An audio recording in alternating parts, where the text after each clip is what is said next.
Hello student, कैसे हो आप सब लोग। लास्ट लेक्चर में हमने पढ़ा था स्टैंडर्ड 10 में इक्वेशन चैप्टर 5 में। आज हम पढ़ेंगे उससे आगे। Let us now see the actually happens during the process of photosynthesis। मतलब कि हमें ये देखना है कि प्रोसेस कैसे होती है फोटोसिंथेसिस के अंदर। The following event occur during this process। अब हमें यहाँ पर कुछ इवेंट्स दिए हुए हैं कि ये प्रोसेस फॉलो होती है फोटोसिंथेसिस में। फर्स्ट है उसमें absorption of a light energy by the chlorophyll. अब यहाँ पर जो लाइट एनर्जी है वो एब्जॉर्प्शन, मतलब कि उसका एब्जॉर्प्शन कैसे होता है, क्लोरोफिल की हेल्प से। Second, conversion of a light energy to the chemical energy and the splitting of a water molecule into a hydrogen and the oxygen। जो लाइट एनर्जी है वो कन्वर्ट होती है केमिकल एनर्जी में, और जो यहाँ पर वाटर मॉलिक्यूल्स है उसमें से यहाँ पर दो हमें केमिकल मिलते हैं। कौन कौन से, हाइड्रोजन और oxygen. Reduction of a carbon dioxide to the carbohydrate. अब कार्बन डाइऑक्साइड का क्या होता है, रिडक्शन होता है कार्बोहाइड्रेट में से। This step need not take a place one after the other immediately। For the example, अब जो ये स्टेप है वो हर एक प्लांट में जरूरी नहीं है कि वो इमिडिएटली ही हो। अगर हम यहाँ पर एग्जाम्पल देखें, so the desert plant take up the carbon dioxide at night and prepare the intermediate which is acted upon by the energy absorbed by the chlorophyll during the day। यहाँ पर क्या लिखा है कि जो डेजर्ट प्लांट होते हैं वो नाइट के दौरान कार्बन डाइऑक्साइड क्या करते हैं, इनटेक करते हैं, and prepare the intermediate which act upon by the energy absorb by the chlorophyll during a day. अब जो एनर्जी एब्जॉर्ब करने का काम है वो डे के दौरान करें, मतलब कि दिन में करेंगे क्लोरोफिल की हेल्प से। Let us see how each the component of the above the reaction necessary for the photosynthesis। Means के कौन कौन से कंपोनेंट्स है जो यहाँ पर जरूरी है फोटोसिंथेसिस रिएक्शन करने में। If you carefully observe the cross sections of a leaf under the microscope। अगर आप किसी लीफ को माइक्रोस्कोप के अंदर में देखोगे, you will notice that the some cell containing green dots। तो उसमें आपको ग्रीन डॉट्स नजर आएंगे, जैसे कि यहाँ पर दिख रहे हैं। The green dots call organelles call the chloroplast. जो ग्रीन डॉट्स है वो किसके हैं, क्लोरोप्लास्ट के। देखो यहाँ पर पिक्चर्स में दिखाया ही है। विच कंटेनिंग अ क्लोरोफाइल। अब यही क्या करते हैं, क्लोरोफिल का काम करते हैं। Let us do an activity demonstrate that the chlorophyll is essential for the photosynthesis. अगर आपको ये एक्टिविटी करनी है तो आप कर सकते हो, बाकी इसकी इतनी भी जरूरत नहीं है। आगे है, Now let us the study how the plant obtain the carbon dioxide। अब हमें आगे ये पढ़ना है कि अगर प्लांट कैसे कार्बन डाइऑक्साइड को ऑब्टेन करता है, मतलब कि इनटेक करता है। In class 9 we had the talk about the stomata.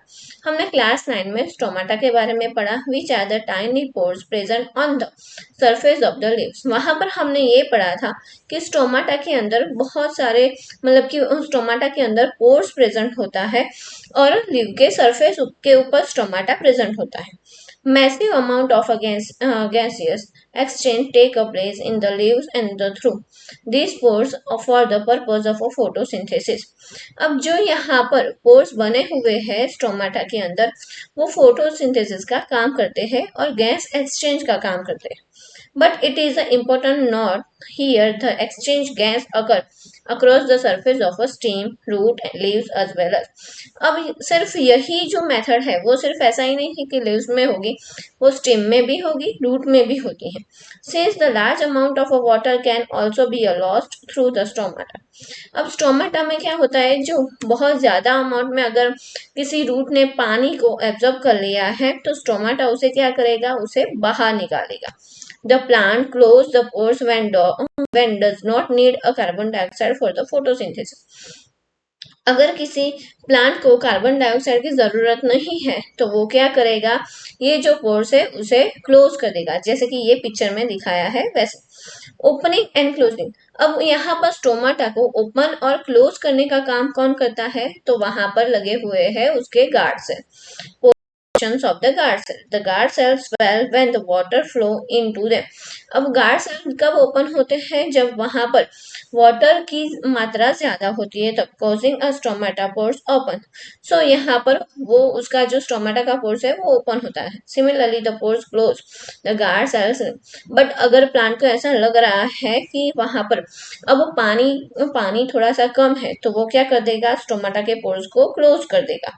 यहाँ पर और भी एक एक्टिविटी है, वो भी आप चाहे तो कर सकते हैं.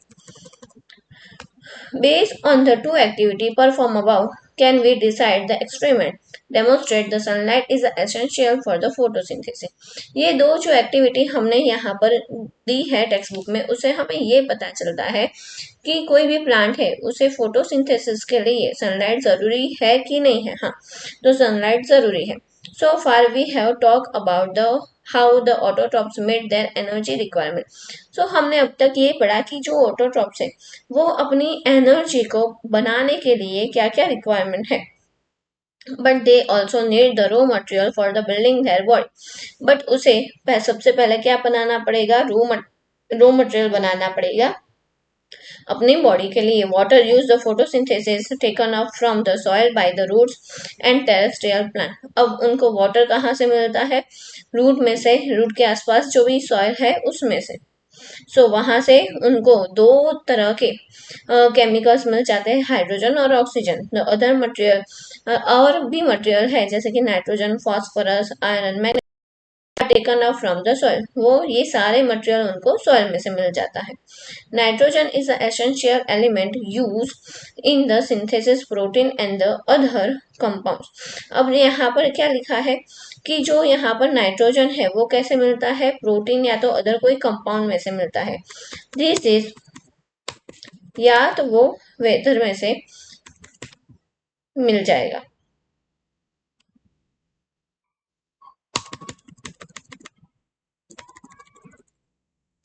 taken up in the form of a inorganic nitrate और नाइट्रेट्स. आपने स्टैंडर्ड 8 में पढ़ा होगा, वहां पर नाइट्रोजन की साइकिल थी. सो यहाँ पर नाइट्रोजन फिक्सेशन जो बैक्टीरिया है वो कैसे काम करते हैं वो भी.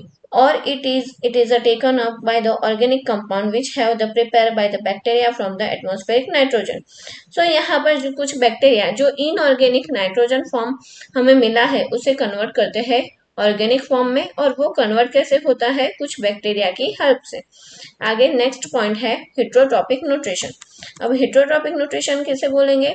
जहां पर जो एनिमल है या तो कुछ बैक्टीरिया है वो अपना खाना खुद नहीं बनाते हैं उसे. Each organism is adapted to its environment.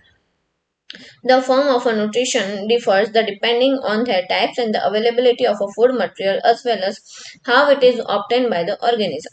यहाँ पर ऐसा ही नहीं कि जितने भी मतलब कि एनिमल है या तो बैक्टीरिया है उनका खाना एक जैसा है.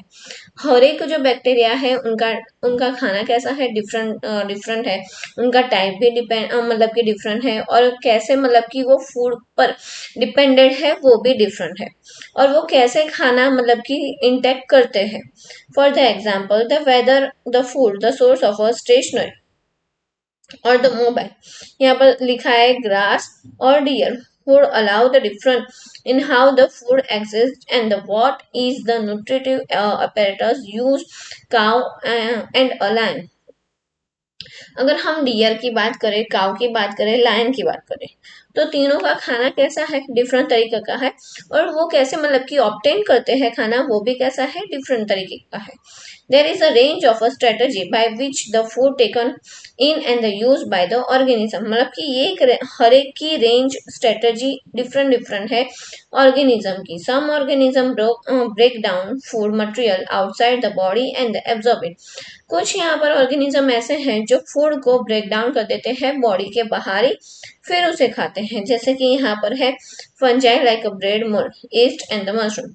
ये यहाँ पर मोल्ड, ईस्ट और मशरूम तीनों ही ऐसे हैं जो अपने फूड को ब्रेक डाउन करते हैं बॉडी के बाहर, फिर वो खाते हैं।